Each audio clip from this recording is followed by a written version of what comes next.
Hello team, today's challenge is I before E, which is the age-old rule, the spelling rule of I before E except after C.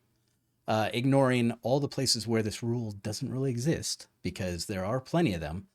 The real goal here is to find EI or IE, and depending on whether it's preceded by a C or not preceded by a C, flip it, right? That's the whole goal here. So this could be really any challenge, but they've decided to do it as I before E, right? For this, we can use a regular expression, which means that we go over here and we set that up just like this, and that's going to be global. We want to find all of these. What do we want to find? Well, we want to find IE or EI, okay? I'm going to capture this, even though I don't think that's actually needed for this one, because we're just going to use the full match. But before that, what are we capturing? Well, we're capturing something that is preceded by C, so CIE needs to be flipped, or something that is not preceded by C, just like this. So any character followed by an EI, okay? And what we're going to do is we're going to flip them, right? This, though, gives me the whole capture group of CIE or something EI. And I don't really care about whatever this character is, and I don't really care about the C. I only care about the IE and the EI. So for that, we're going to use some look behinds, okay? So I'm going to save this just for later. And right here, that look behind, the first one is going to be a positive look behind. So that's the question, back angle, and equals, right? And that's going to be the C. And now what we've done is we've said any IE that has a C in front of it, but I don't care about the C. So long as that's there, great, give me the IE, okay? And then right here, this one is going to be a negative look behind. So same sort of thing where we start with a question angle bracket and then we go exclamation C. And now what we're saying is any EI that has any other character except a C in front of it. But I don't really care what that character is. If you find it, just give me the EI, right? That's what we're trying to do here. We're just trying to get the IE or the EI, which means that down here we can use that right here. So replace, what are we replacing? Well, it's the regular expression, and we're grabbing the match and sending it through and returning, okay, that match. If it is equal to IE, then return EI, right? Otherwise, return jumping around here, hit the return by accident, IE. And that does it, right? It's not a great solution, though. Let's step back for a second. While the regular expression is very sound, we have a lot of strings in here, which means that if I ever change anything about my regular expression, I'm in it for changing this as well, right?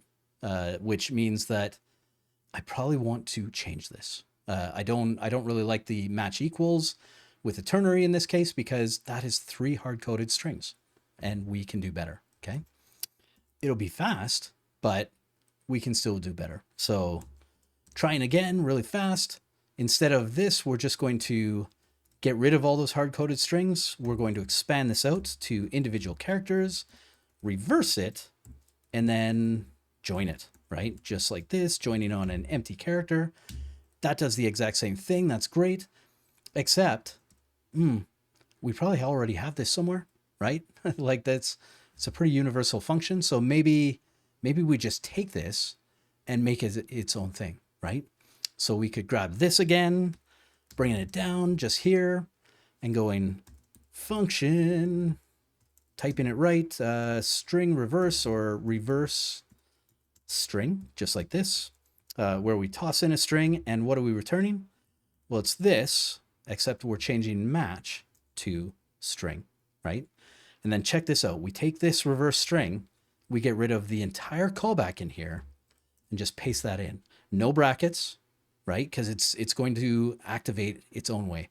So we just send in the reference to the function and it does the same, right? And this is where I would leave it.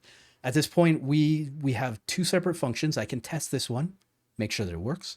And then if that's working and I have a problem with this one, well, the problem is probably my regular expression, right?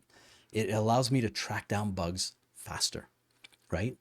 And if I wanted some performance gains, I could go and change this, because The methods are not the fastest way. I think the fastest way is just to use a for loop, right? But you'd have to write a few extra lines of code in there, right? Whereas this one-liner gets the job done for today, right? So really quick, we started out and we did the regular expression, and the regular expression is what powers this, right? The positive look behind, the negative look behind, both those things help us find what we're looking for really, really fast. Really powerful stuff. And then we just hard coded some values and changed it depending on what we had here, right? Because of this regular expression, we're only ever guaranteed to get IE or EI. So this has a high probability of never failing, but it is hard coded strings. So we changed it to this, right? We use some methods to reverse a string, which is what we're doing anyway, right? That works. And then we extracted that because easier testability, easier maintenance, easier and easier time all around, right? Which did you like, or did you find a different way? Let me know all that stuff in the comments. Otherwise, this has been I before E, even ignoring all of the exceptions to the rule. And yeah, I will see you in the next one.